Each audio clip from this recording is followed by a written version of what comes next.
அக்வாஃபெக்ஸ் open பண்ணிக்கோங்க.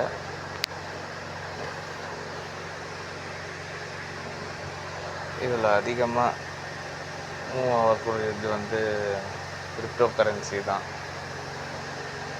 Crypto கரன்சியில் ETH USD வந்து அதிகமாக மூவ் ஆகும்.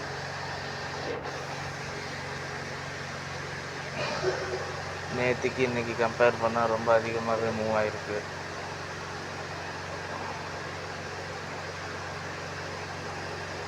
இந்த மாதிரி சுச்சுவேஷனில் நீங்கள் எப்படி ப்ராஃபிட் எடுக்கிறது?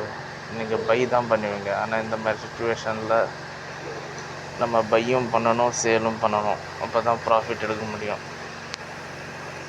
மேலே போச்சுன்னா அதிகமாக பை போகும். உதாரணத்துக்கு இப்போ நான் பண்ணி காட்டுறேன். பை,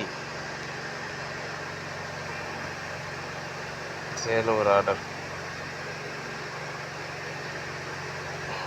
டபுள் ஆர்டர் போட்டாச்சு. 1 ஹவர் கழித்து நீங்களே பாருங்கள் எது இன்க்ரீஸ் ஆகிக்கிட்டே இருக்கோ. 1 ஹவர் கழித்து அதை வந்து ப்ராஃபிட்டில் வச்சுக்கோங்க. டிக்ரீஸ் ஆகிறத கட் பண்ணிக்கோங்க.